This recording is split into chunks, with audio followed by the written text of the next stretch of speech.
Channel को subscribe करें और साथ अपीयर होने वाले बेल आइकॉन को ज़रूर प्रेस करें।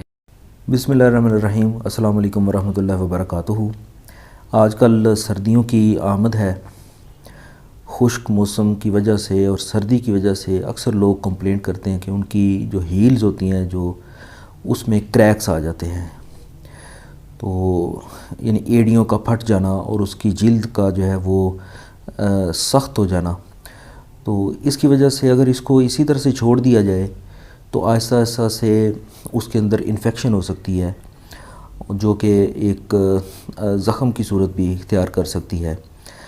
तो इसके लिए ये ज़रूरी है कि उसको किसी ऐसी जो इंग्रेडिएंट्स हैं, एमोलिएंट्स जिनको हम एज अ होल कह सकते हैं, उनसे इनको ट्रीट करके ये वाला जो है मसला उसको हल कर सकते हैं।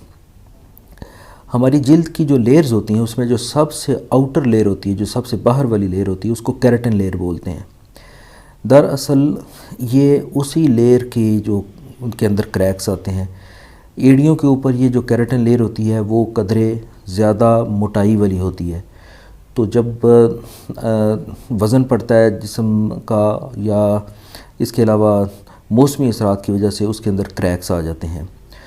तो इसके लिए बहुत एक ज़बरदस्त जो रेमेडी है वो मैं आपके साथ शेयर करता हूँ। इसमें आपने 1 चम्मच वैज़लीन लेनी है, 1 चम्मच मोम।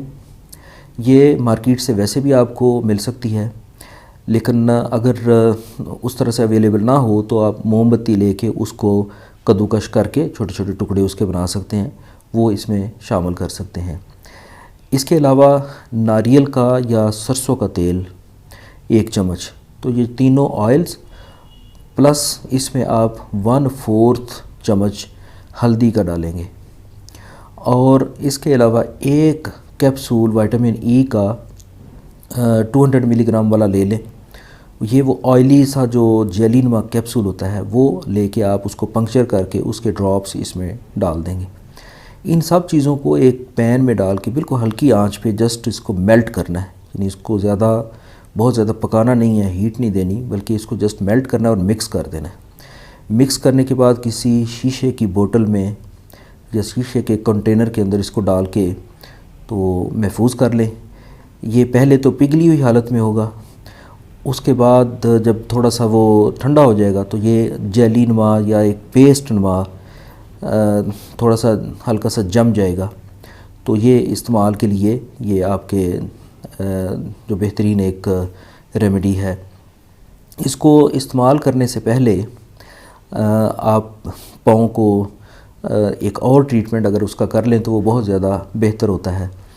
उसमें आप नीम गर्म पानी लें, यानी तकरीबन 1-1.5 लीटर नीम गर्म पानी, उसमें 1 चम्मच नमक और आधा चम्मच मीठा सोडा, ये मिक्स करके उसमें पाँव जो है वो तकरीबन 10 मिनट तक उसमें डिप करके रखें, डुबो के रखें। और उसके बाद नीम गर्म ताज़ा पानी के साथ उसको वॉश कर लें ताकि सारे साल्ट्स वगैरह जो है पाँव के ऊपर से वो उतर जाएं। अच्छी तरह से पाँव खुश्क करके तो ये जो हमने रेमेडी तैयार की है, जो पेस्ट सी तैयार की है, ये एड़ियों के ऊपर ख़ास तौर पर और बाकी पाँव के ऊपर भी जहाँ से आपको सख्त जगह को महसूस हो रही है या ड्राइनेस महसूस हो रही है उसके ऊपर लगा के उसके ऊपर छोटी सी हल्की सी प्लास्टिक शीट उसके ऊपर लगा दें। जैसे कोई भी प्लास्टिक बैग से आप ले सकते हैं या वो जो खानों के ऊपर लगाने के लिए अवेलेबल होती है वो आप लगा सकते हैं। और ऊपर से सॉक्स यानी जुराबें पहन के आप ये रात के वक्त चूँकि ये करना है सारा प्रोसेस, तो उसके बाद आप सो जाएं।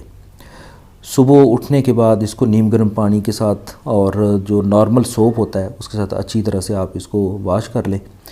इससे तकरीबन 3-4 दिन के ट्रीटमेंट के बाद आप देखेंगे कि एड़ियों का वो जो इस तरह का क्रैक्स हैं जो सारे वो मुंदमिल हो गए हैं और एड़ियाँ बिल्कुल नरम और जिल्द जो है वो खूबसूरत हो गई है। इसमें एक बात का ख्याल रखना है कि ये जो रेमेडी है या ये जो हमने पेस्ट तैयार की है, इसको सिर्फ पाँव पर ही इस्तेमाल करना है। इसको आप हाथों पर या चेहरे पर इस्तेमाल नहीं कर सकते, चूँकि इसके जो इंग्रेडिएंट्स हैं वो हार्ड केराटिन के लिए सूटेबल हैं, लेकिन जो सॉफ्ट जिल्द है अगर उसकी थोड़ी बहुत ड्राइनेस आ गई है तो उसके लिए और तरह के इमोलिएंट्स तैयार किए जाते हैं। तो ये आपने ख्याल रखना है कि इसको सिर्फ़ आप जो है ना पाँव के ऊपर एड़ियों के लिए और इस पाँव की जो मुख्तलिफ ड्राइनेस के जो प्रॉब्लम्स हैं उसके लिए इस्तेमाल कर सकते हैं, ना कि चेहरे और हाथों पे आप इस्तेमाल करें।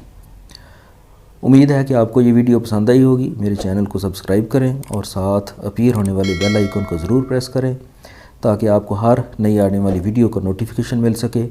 वीडियो को लाइक करें, शेयर करें। इजाज़त दीजिए। अल्लाह हाफ़िज़।